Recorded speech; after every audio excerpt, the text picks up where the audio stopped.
हो गया। दूसरे दिन सीता जी भी तैयार, हम भी चलेंगे। राम जी ने कहा बिल्कुल चलना।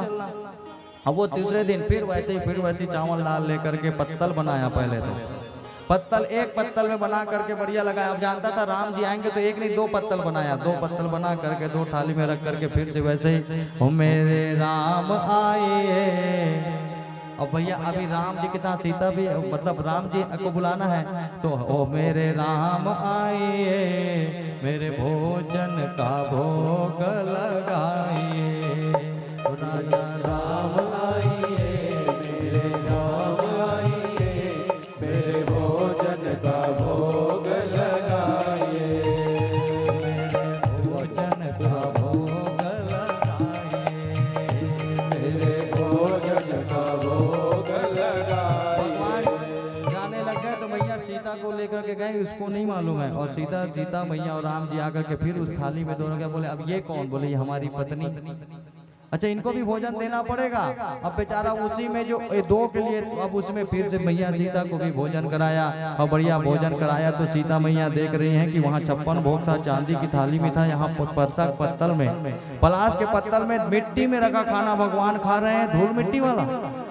और वहाँ पे 56 भोग अयोध्या के राज सिंहासन में मैं उनको खिलाती हूँ, उसको छोड़ करके राम जी यहाँ खाने के लिए आए हैं। और साथ में सीता मैया को भी खाना पड़ेगा, क्योंकि जो पति कर रहा है उसका अनुसरण तो खुद भी करना पड़ेगा। और मैया सीता खा रही है, मुंह में पूरा कंकड़ कंकड़ लग रहा है। लेकिन जो प्रसाद का जो उसके भाव थे उस बालक के, उसको देख करके राम जी प्रसन्न हो रहे हैं। और मैया वो बालक जो है बढ़िया खा रहा है। वो भी क्या करे, फिर से भूखाया, आधा पेट फिर रह गया। राम और सीता चले गए और इधर फिर ये वो स्कूल गया, अपने आश्रम में पहुंचा। आश्रम में जा करके फिर गुरुजी लोग को बोलने लग गया, वहां पे महात्माओं को, महाराज चलो आरती करते हैं, भोजन बना के खाएंगे। बोले अभी नहीं, आरती 2:30 बजे, दोपहर को थोड़ी ना आरती होती, शाम को आरती हो। फिर रात भर बेचारा बढ़िया रात को छक के खाया। दूसरे दिन फिर खाना लेकर के, दूसरे दिन फिर आकर के जब थाली निकाल के पत्तल बना करके बैठा। अब सीता राम दोनों के दोनों पहुंच रहे हैं। सीता मैया और राम जी दोनों जा रहे हैं तो लक्ष्मण जी और सुमित्रा चली आ रही थी। कहाँ जा रहे हो भैया? सुबह सुबह। बोले बढ़िया वहाँ पे जा रहे हैं, भोजन की तैयारी है। तो कहाँ? बोले बढ़िया जंगल में पिकनिक मन रहा है, कल भी मना था और आज भी मन रहा है, तो हम भी चलें। बोले बिल्कुल चलो, तुम भी चलो। तो दशरथ तो यहाँ पे लक्ष्मण जी महाराज और सुमित्रा और राम जी और सीता, ये 4 जन सीधा पहुंचे वहीं पर। और वो फिर लगा करके वो सीता राम आइए, ओ मेरे भोजन का भोग लगा। अब ये 4 पहुंच रहे हैं, उसका मरना है। वो बेचारा रोज खा नहीं पा रहा है, लेकिन रोज भगवान को खिला रहा है। भगवान रोज आकर के अपने अयोध्या के भोजन को छोड़ करके उसको खा रहे हैं। जैसे ही देखे बोले महाराज अब ये कौन है? बोले हमारे भाई हैं, ये हमारे भाई हैं। बोले एक बार बताओ महाराज, मैं आपका भोजन का वो रखा हूँ, जिम्मेदारी लिया हूँ कि आपके पूरे खानदान को खिलाने का ठेका लेकर के रखा हूँ, हैं? आपको भोग लगाना था, आप पत्नी ले आए, ठीक है, भाई ले आए, ठीक है, बहू को भी लेकर के आ गया।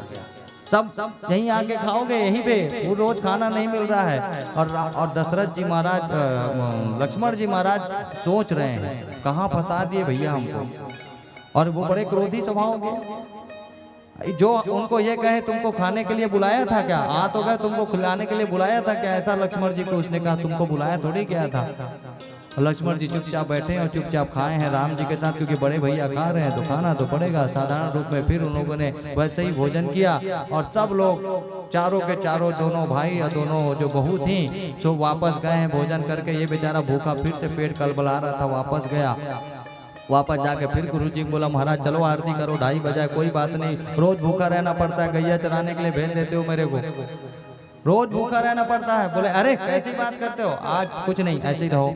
और वो दूसरे दिन फिर वैसे ही खाना बना करके दाल चावल सब लेकर के गया। और तीसरे दिन कौन आया होगा आप सोच लो, राम जी सपत्नीक, लक्ष्मण जी सपत्नीक, शत्रुघ्न जी सपत्नीक, ये चारों भाई सपत्नीक वहां पर पहुंचे थे। वो बालक पत्तल बना करके धरा था और ये सब लोग जाकर के बार बार खा लेते थे। लेकिन वो बालक जो है क्या करता, और उसको तो मालूम था कि शायद भगवान ऐसे ही आते हैं और खाते हैं। लेकिन भगवान उसके हिस्से का अनाज तो खा लेते, लेकिन साथ में उसके भूख का भी हरण कर लेते। नहीं तो 4-4 दिन से तो खाना ना खाए, वो 5वें दिन जाएगा नहीं।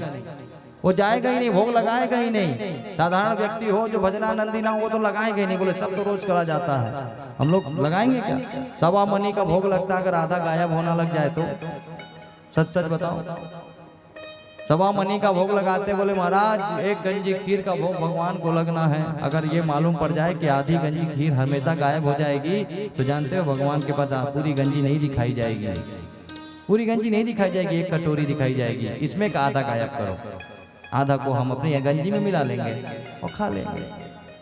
तो वो बालक लेकर के जा रहा है और फिर दूसरे दिन सब लोग को भोजन कराया और पांचवें दिन तो बजरंग बली भी पहुंच गया। बताओ इनको हम थोड़ा सा भाव क्या दिए, ये तो बंदर अंदर तक लेकर के भोजन करा रहे हैं। तो भगवान किसके भूखे हैं? और अंतिम में जब इनको मालूम पड़ा कि भैया वाकई में जब ये वहां से दाल चावल ले जाता था तो भगवान लोग आकर के खाते थे, तो वो महात्मा छाती पीट गए, सिर में हाथ रख गए, हम जीवन बीत गई हमारी भजन करते हुए, पूजन करते हुए और भगवान को मानते हुए, अनुष्ठान करते हुए, सुबह उठ करके क्या क्या नहीं किया, भगवान हमारे पास कभी नहीं आए। और ये छोटा सा बालक सुबह से बिना नहाए जाता था, बिना नहाए जाता था और भगवान उसके पास आकर के उसके हाथ का रोज भोजन कर रहे हैं। तो भगवान को यही चाहिए, आपके भाव। और भगवान भक्त के और आपकी भक्ति, भक्त के लिए भगवान कुछ भी कर सकते हैं। न भगवान जाति देखते न उम्र देखते हैं। अगर जाति देखते तो एक प्रश्न आता है, का जाति विदुरस्य यादव पते रुग्रस्य किम पौरुषम। विदुर जी महाराज कौन सी जाति के थे? सुदामा जी महाराज के पास कौन सा हंडा गड़ा था? कुब्जा कितनी सुंदर थी। ये सब कुरूप थे। भगवान ये नहीं देखते कि आप कितने सुंदर हो, कितना धन है, कितना खर्चा कर सकते हो। भगवान क्या देखते हैं? भक्त्या तुष्यति केवलम परमया भक्ति प्रियो माधवा।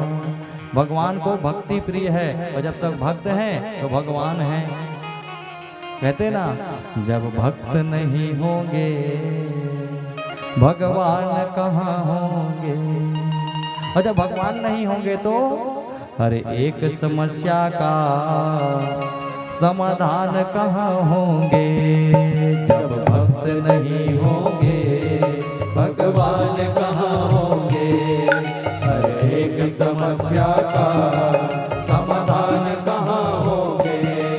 जब भक्त नहीं होंगे भगवान कहाँ होंगे।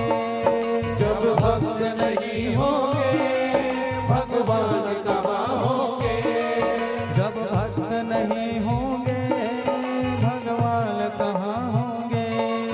जब भक्त नहीं होंगे भगवान कहाँ होंगे। एक समस्या का समाधान कहाँ होगा। जब भक्त नहीं होंगे भगवान कहाँ होंगे।